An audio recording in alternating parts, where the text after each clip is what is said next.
Welcome back to my channel. Today's date is August 4th, 2021, and this is your daily download for Topps Project 70. I'm not about to proclaim that this is the next Ermsey Trout, but when you think about the legacy of that card and you think about Jacob deGrom, could this be that card? So whether or not you think that Jacob deGrom by Ermsey could be the next Ermsey Trout, one thing you can't do is forget to buy that card. It's also Wednesday night, which means the buying window on the Monday cards is closing, so get out there on the Topps website and buy those Monday cards. But of course, my name is Chris here, otherwise I'm on Twitter and Instagram is at CRT_Sportscards, and my website is where you want to go for everything related to Project 70, and that is simply CRTSportscards.com. So let's jump right into it tonight. Let's continue my thoughts around the National and what I thought about the hobby coming out of Chicago around Project 70 and of course even Project 2020 to an extent.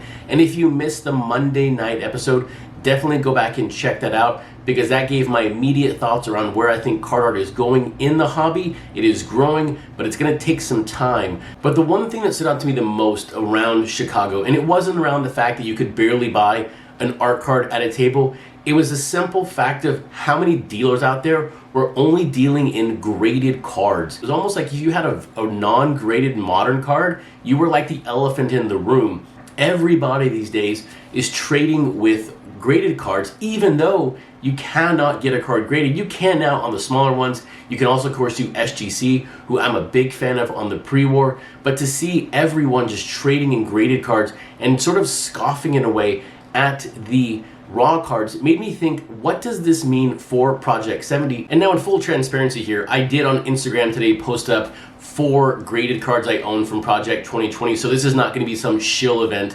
around making sure you grade your art cards going forward, but it does open up an interesting discussion. We as fans of these art cards, we are used to these cards coming in those mags, and we value that display setup, and we never take them out of the packaging. We've always said, well, if you take them out, you kind of ruin the card. But is that thought process possibly a value trap?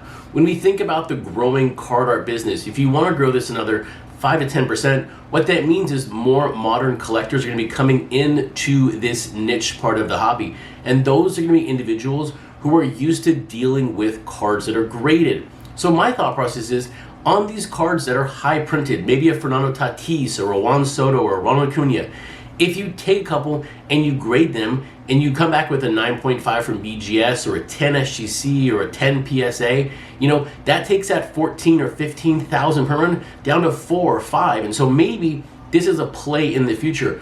I'm right now thinking about, could I send in a few of these cards to SGC just to see what happens? Now, I could also end up wasting my money, but look, all of us last year bought Ken Griffey, Keith Shore, thinking we were going to make $1,000 a card. So, you know, wasting money with us is kind of second nature at times, but this is worth the experiment because the hobby is rapidly changing and the currency of graded cards is far superior right now than it ever was when compared to raw cards. So I want to look at this game a little bit differently, and for me, grading these Project 70 and Project 2020 cards is an avenue I'm going to go down in the next few weeks and the next month.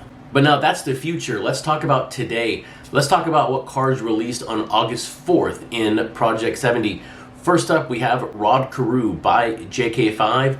We have Morning Breath with Mookie Betts. We also have Crayola with Juan Soto. And we have Michael B with Derek Jeter. So now let's start with the card that I was least excited to see this morning on the Topps website.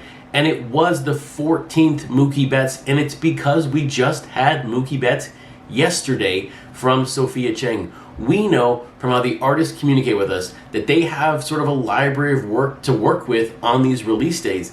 And to go back to back on Mookie Betts, I'm just like, why? Yes, it's cool. He's in a Red Sox uniform. This is different than the other Mookie Betts, but I'll tell you right now, if someone releases an Ichiro in a Yankee or Marlins uniform, I may stop collecting Ichiro in the set because I don't want him in a uniform other than the Mariners. So I get it. Dodger fans do not like this card, but it is the 19th card that has used 1990 Topps so far, which makes 90 Topps now the leading year in Project 70. And now speaking about those Yankees, and by the way, nobody here get an idea of releasing an Ichiro in a Yankee card, but for the 89th time we had a Yankee release today, and this is Michael B. with the 8th Derek Jeter in the set, this time from 1952 Topps.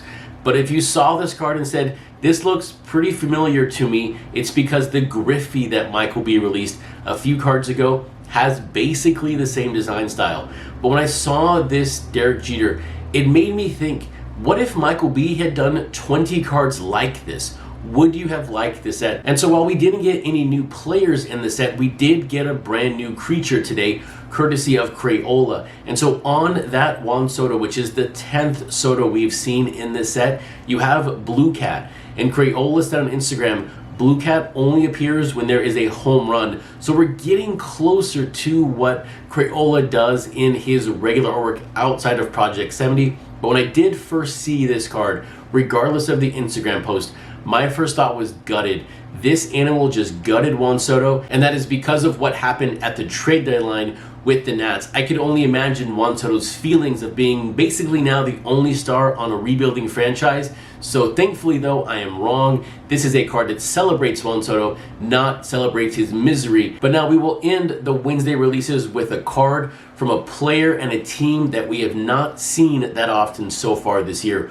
We have JK5 releasing only the 3rd Rod Carew, but more importantly here, it's only the 4th Minnesota Twin. I am though surprised with 4 Twin releases. I thought we'd at least see a Kirby Puckett now by 400, but no, we are still on a goose egg for Puckett, so somebody please release a Kirby Puckett card. But I like this JK5 for a reason that I gave up his set a few cards ago.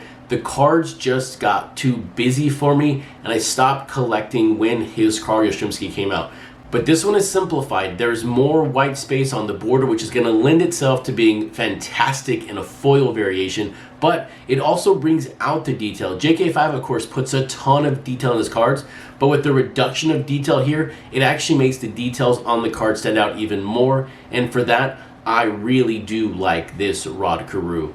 This will now complete your Wednesday night daily download for Topps Project 70, and I'll see you back on Thursday evening where we're going to recap the brand new Fernando Tatis Jr. by Jacob Rochester and the 3 other cards that are going to surprise us in the morning. First up, we have Rod Carew by JK5. We have Morning Breath with Mookie Betts. We also have Crayola with the card I forgot.